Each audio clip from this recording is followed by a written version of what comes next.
ஓம் குருவே துணை ஸ்ரீ வராகமிகிற ஜோதிட பயிற்சி மையம் வழங்கும் astro online Kallakurichi YouTube channel தங்களை அன்போடு வரவேற்கிறது. ஸ்ரீ குருவே நமஹ. அன்பு நேயர்கள் அனைவருக்கும் வணக்கம்.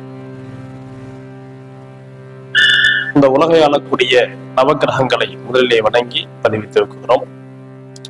ஓம் ஆதித்யாய சோமாய மங்களாய புதாய குறிச்சு குறிச்ச ராகவேக்கிறது நமஹ. அன்பார்ந்த எனது யூடியூப் நேயர்களே மற்றும் தமிழ் குரு நல்லுள்ளங்களே, உங்கள் அனைவருக்கும் வணக்கம். நான் உங்கள் ஜோதிடர் கள்ளக்குறிச்சி ஏழுமலை. நம்ம ஜோதிடத்துல எவ்வளவுக்கு எவ்வளவு நம்ம எளிமைப்படுத்தி கொடுக்கணுமோ அந்த அளவுக்கு எளிமைப்படுத்தி நம்ம பதிவுகளை கொடுத்துருக்கோம். இது நம்ம வீடியோ முதல் முறையா பாக்குறீங்க அப்படின்னா நீங்க என்ன பண்றீங்கன்னா சப்ஸ்கிரைப் பண்ணிடுங்க, கூடவே ஒரு லைக் பட்டனை அழுத்துங்க. பிறருக்கு அது உதவியா இருக்கும். நமக்கு உதவியா இருக்குது இல்லையோ, பிறருக்கு உதவியா இருக்கும் அப்படின்னு சொல்லிக்கொண்டு இன்னைக்கு ஒரு ஜாதகத்தை கணிச்சிடுறோம். ஜாதகத்தை கணிச்ச பிறகு நவாம்சம் கணித்தல் இருக்குது. சில ஜாதகங்கள்ல பாக்குறேன், லக்னமே எந்த நட்சத்திரத்துல இருக்குன்னே போட மாட்டாங்க ராசியில. அப்புறம் நவாம்சமும் அவங்களுக்கு போட தெரியல, ஆனாலும் ஜாதகம் எழுதுறாங்க. அந்த ஜாதகத்தை பார்க்க முடியுது. கணிதமும் சில நேரங்கள்ல தவறுதான் வருது. இதை பார்த்திருக்கேன், நான் நிறைய விஷயங்களை பார்த்திருக்கேன், நிறைய ஜாதகங்களை பார்க்க முடியுது. நம்ம குறை சொல்ல விரும்பல. பெரும்பாலும் கள்ளக்குறிச்சி பகுதியில் மாதிரி தவறுகள் இருக்குது, பார்க்க முடியுது. இருந்தாலும் நம்ம யார் என்னன்னு சொல்ல முடியாது. இருந்தாலும் இந்த பதிவு பார்க்குறவங்க நவாம்சம் எப்படி கணிக்கிறதுன்றத அற்புதமா, எந்த கணிதமுமே இல்லாம ஒரு நவாம்சத்தை எப்படி கணிக்கிறதுன்றத நம்ம சொல்ல போறோம். இது உதாரணமாகவும் சொல்ல போறோம், நீங்க பார்த்துக்கலாம். இப்போ மொத்தம் இருக்கிறது 12 ராசி, மேஷம் முதல் மீனம் வரை. இந்த 12 ராசிகள்ல முதல் இது மூணா பிரிச்சிருங்க. மூணா பிரிச்சா 4 ராசி ஒரு பகுதியா வரும் இல்லையா? அப்ப முதல் ஒரு பகுதி அப்படின்னு பார்க்கும்போது மேஷத்துல இருந்து நீங்க கடகம் வரை ஒரு பகுதி அப்படின்னு பிரிச்சிருங்க. அப்புறம் பாத்தீங்கன்னா சிம்மத்துல இருந்து விருச்சகம் வரை ஒரு 4 ராசி ஒரு பகுதியை பிரிச்சிருங்க.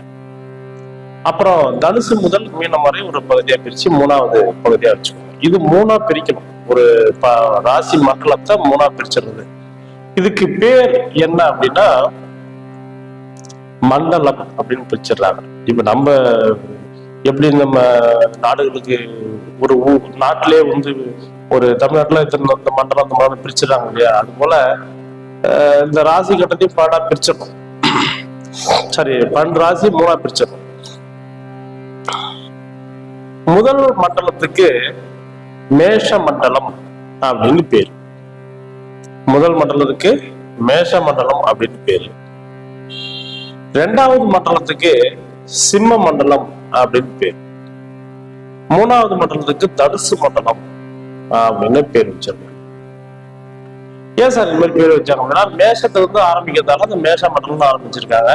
சிம்ம ராசிலிருந்து 2வது பகுதி ஆரம்பிக்கிறதால அந்த சிம்ம மண்டலம் அப்படின்னு பேர் வச்சிருக்காங்க.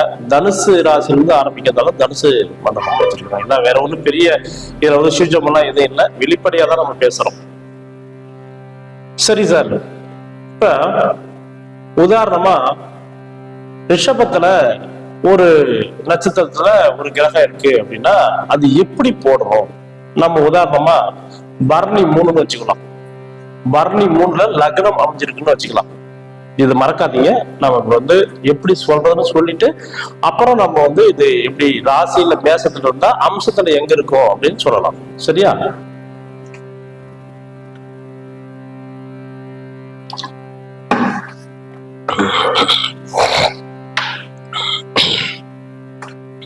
சரி, இப்ப மேஷ மண்டலத்துல கேதுவுடைய நட்சத்திரம், குருவுடைய நட்சத்திரம், சந்திர பகவானுடைய நட்சத்திரம். அப்ப சந்திரனுடைய கேது, சந்திரன், குரு இந்த 3 கிரகத்துடைய 9 நட்சத்திரமும், அதாவது இன்னும் விளக்கமா சொல்ல போனா கேதுவுடைய நட்சத்திரம் அஸ்வினி மகம் மூலம், சந்திரனுடைய நட்சத்திரம் ரோகிணி அஸ்தம் திருவோணம், அப்புறம் குருவுடைய நட்சத்திரம் பாத்தீங்கன்னா புனர்பூசம் விசாகம் பொருட்டாதி. இந்த 9 நட்சத்திரமும் இந்த மேஷ மண்டலம் தான் அம்சத்துல வரும். எப்படி சார் எப்படின்னா அஸ்வினி மகமூலம், ரோகிணி அஸ்தம் திருவோணம், புனர்பூசம் விசாகம் புரட்டாதி இந்த 9 நட்சத்திர பாதமும் 1ஆம் பாதமாக ஒரு கிரகம் ராசியில உட்கார்ந்ததுன்னா அம்சத்துல மேஷத்துல தான் இருக்கும். அஸ்வினி 1ல ஒரு கிரகம் இருந்தாலும், மகம் 1ல ஒரு கிரகம் இருந்தாலும், மூலம் 1ல கிரகம் இருந்தாலும், அஸ்வினி ராசியில மேஷத்துல வரும், மகம் சிம்மத்துல வரும், அப்புறம் பாத்தீங்கன்னா மூலம் வந்து தனுசுல வரும். இது ராசியில. ஆனா இந்த 3 நட்சத்திரோடைய 1ஆம் பாதமும் மேஷத்துலதான் வரும். இந்த 3 நட்சத்திரம் 2ஆம் பாதம் எங்க இருக்கும் அப்படின்னா அது ரிஷபத்துக்கு போயிடும். அடுத்து 3ஆம் மாதம் மிதுனத்துக்கு, 4ஆம் மாதம் கடகத்துக்கு போயிடும். இப்படிதான் பிரிச்சு போடுவோம். அப்ப நீங்க முதல்ல ஒரு குரு, அத முதல்ல வந்து கேதுவுடைய நட்சத்திரம், சந்திரனுடைய நட்சத்திரம், குருவுடைய நட்சத்திரம் எதுன்னு தெரிஞ்சு அது 1ஆம் பாதமா, 2ஆம் பாதமா, 3ஆம் பாதமா, 4ஆம் பாதம்னு தெரிஞ்சிச்சுன்னா 1ஆம் பாதமா இருந்தா மேஷத்துலயும், 2ஆம் பாதமா இருந்தா ரிஷபத்திலையும், 3ஆம் பாதமா இருந்தா மிதுனத்திலையும், 4ஆம் பாதமா இருந்தா கடகத்திலையும் போடணும். இப்போ இதுக்கு உதாரணமா நம்ம வந்து பேட்டி பார்த்துடலாம். இப்போ அடுத்து சிம்ம மண்டலத்துக்கு போயிடும். சிம்ம மண்டலத்துல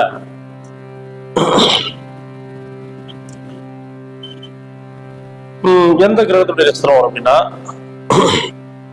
சிம்ம மண்டலத்துல வந்து பாத்தீங்கன்னா செவ்வாய் பகவானுடைய நட்சத்திரங்கள், சனி பகவானுடைய நட்சத்திரங்கள், அடுத்தது சுக்கிர பகவானுடைய நட்சத்திரங்கள்.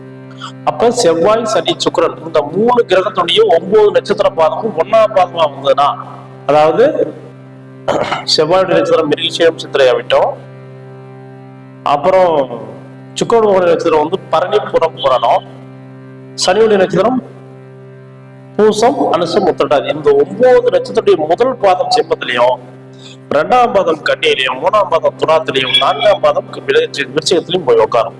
இப்படிதான் இந்த விதி. இது மாறாது. நீங்க வந்து அம்சம் கத்துக்கிறதுக்கு இது ஈஸியான ஒரு வீடியோவா இருக்குன்றதுல எந்த வித சந்தேகமும் இல்லை. அடுத்து தனுசுக்கு வந்துடும். தனுசு மண்டலத்துல சூரிய பகவானுடைய நட்சத்திரமோ, ராகு பகவானுடைய நட்சத்திரமோ, புத பகவானுடைய நட்சத்திரமோ, இந்த 3 கிரகத்துடைய நட்சத்திரங்கள் தனுசுல ஆரம்பிச்சு மீனத்துல முடியும்.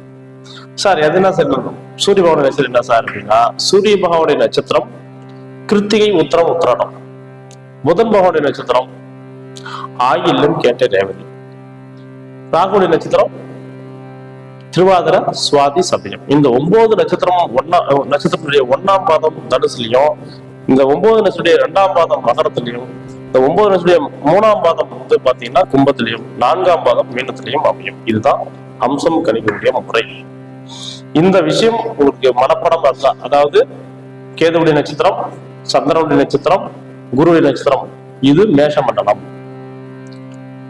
சனியுடைய நட்சத்திரம், செவ்வாயுடைய நட்சத்திரம், சுக்கிரனுடைய நட்சத்திரம் வந்து சிம்ம மண்டலம். சூரியனுடைய நட்சத்திரம், புதனுடைய நட்சத்திரம், ராகுடைய நட்சத்திரம் தனுசு மண்டலம். இது மனப்படம் பண்ணிட்டீங்கன்னா ஓகே போதும். இல்ல சார் இது எனக்கு மனப்படமே வரல அப்படின்னாலும் நான் இன்னொரு எளிய முறையும் சொல்லித்தரேன். ஒரு கிரகமோ அல்லது லக்னமோ எந்த நட்சத்திர பாதம்னு வச்சுக்கணும் அப்படின்னு நட்சத்திர பாதம் கண்டுபிடிச்சிருங்க. கண்டுபிடிச்சிட்டு 1, 5, 9 திரிகோணம் இருக்கு தெரியுங்களா? இப்ப மேஷ திரிகோணம் எடுத்துங்க. மேஷம் 1, சிம்மம் வந்து 5, தனுசு வந்து 9. இப்படி இதை வச்சு மனசுல வச்சுட்டீங்கன்னா, நான் பரணி 3 சொல்லியிருக்கேன் உங்களுக்கு ஏற்கனவே வந்து உங்களுக்கு பரணி 3 சொல்லியிருக்கேன். பரணி 3ன்றது ராசி கட்டத்துல எங்க இருக்கும்? ராசி கட்டத்துல எங்க இருக்கும்னா மேஷத்துல தான் இருக்கும். ஆனா அம்சத்துல அங்க வராது. மேஷத்துல அம்சத்துல அங்க வரக்கூடாது. சரி, இப்போ அந்த பரணின்றது யாருடைய நட்சத்திரம் அப்படின்னா சுக்கிர பகவானுடைய நட்சத்திரம். யாருடைய நட்சத்திரம்? சுக்கிரனுடைய நட்சத்திரம். நம்ம மண்டலமா பிரிச்சிருக்கோம். அப்படி பார்க்கும்போது சிம்ம மண்டலம் தான் சுக்கிர பகவானுடைய நட்சத்திரம் இருக்கும் இல்லையா? அப்ப சுக்கிர பகவானுடைய பரணி 3 அப்படின்னா சுக்கிரனுடைய 1ஆம் அந்த செவ்வாய், சனி, சுக்கிர பகவானுடைய இந்த 3 கிரகத்துடைய நட்சத்திரம் 1ஆம் பாதமா இருந்தா சிம்மத்துல, 2ஆம் பாதமா இருந்தா கன்னியில, 3ஆம் பாதம் துலாத்துல, 4ல விருச்சிகம். இப்ப பரணின்றது சுக்கிர பகவானுடைய நட்சத்திரம் தெரியும் நமக்கு. அப்ப பரணி 1னா சிம்மத்துல போடணும், 2னா கன்னியில போடணும், 3னா துலாத்துல போடணும். அப்ப பரணி 3ன்றது ராசியில மேஷத்திலையும் அம்சத்துல துலாத்திலையும் இருக்கும். இதுதான் விதி. சரி சார், இது வந்து நம்ம வந்து முறைப்படி பண்ணக்கூடிய விஷயம். ஆனா ஷார்ட்கட்ல போனோம் அப்படின்னா நீங்க என்ன பண்றீங்க அப்படின்னா, இப்போ நான் சொன்ன மாதிரி பரணி 3 அப்படி என்னன்னா இந்த நட்சத்திரம் வரிசையா சொல்லிட்டே வரணும். இப்ப மேஷத்துல வந்து அஸ்வினி தொடங்கினா சிம்மத்துல பரணி, அப்புறம் கார்த்திகை தனுசுல, இப்படி 9 நட்சத்திரமும் இந்த 27 நட்சத்திரம் எட்டு வரணும். ஆனா உங்களுக்கு எந்த நட்சத்திர பாதம் நட்சத்திரம் தேவையோ அந்த நட்சத்திரத்தை எந்த திரிகோணத்துல நிக்குதோ அங்க கை வச்சுக்கணும். இப்ப அசுவினின்றது மேஷத்துல கை வைக்கணும், சிம்மன்றது பரணி. அப்ப நமக்கு வந்து பரணி 3 தான் தேவை. அப்ப நம்ம என்ன பண்ண போறோம்னா பரணி 3 சிம்மம் வரதுனா சிம்மத்துல கை வச்சுக்கிட்டு பரணி எத்தனாவது நட்சத்திரம், 1ஆம் பாதமா 2ஆம் பாதமா எத்தனாவது பாதம் பார்க்கணும், பரணியுடைய எத்தனாம் பாதம் பார்க்கணும். அப்ப பரணி வந்து 1ஆம் பாதம் இல்ல, 2ஆம் பாதம் இல்ல, 3ஆம் பாதம். அப்ப சிம்மத்துல 1, கன்னி 2, துலாம் 3, அப்ப பரணி 3 துலாத்துல. இது கணக்கே இல்லாம அப்படியே 1, 5, 9 சொல்லி நீங்க எத்தனாம் பாதம் சொல்லி கணக்கு பண்ணி போட்டுக்கலாம். இது ஈஸியான மெத்தடுங்க. இது நவாம்சம் கணிப்பதற்கு அற்புதமான ஒரு ஷார்ட்கட் அப்படின்னு வச்சுக்கலாம். அதனால நம்ம இதுல ஏதாவது சந்தேகம்னா கமெண்ட் பண்ணுங்க, லைக் கொடுங்க, ஷேர் பண்ணுங்க. நம்ம வீடியோ வந்து எப்படி இருக்குன்னு சொல்லி உங்களுடைய கருத்துக்களை வரவேற்கிறேன். உங்கள் ஜோதிடர் கள்ளக்குறிச்சி அமலா. நம்ம ஜோதிட பயிற்சி மையம் கள்ளக்குறிச்சியில இருக்கு, சங்கராபுரம் சாலையில ஏரியா இந்த எஸ்ஆர் பெட்ரோல் பங்க் பக்கத்துல நம்ம ஆபீஸ் இருக்கு. நம்ம நம்ம ஸ்ரீ வராகமேரி ஜோதிட பயிற்சி மையம் கள்ளக்குறிச்சியில் நடக்குது, திருக்கோயில் நடந்துட்டு இருக்குது, திருக்கோயிலூர்ல, அடுத்து விழுப்புரத்தில் நடக்குது. இப்ப 3 சென்டர்ல யாருனாலும் அடிப்படை ஜோதிடம் படிக்கலாம், உயர்நிலை ஜோதிடம் படிக்கலாம், எல்லாமே சொல்லித்தரோம். வாங்க, ஜோதிடம் படிங்க, உங்கள் வாழ்க்கையை செம்மையாக்கிக் கொள்ள வாழ்த்துகின்றேன். நன்றி, வணக்கம், வாழ்க வளமுடன்.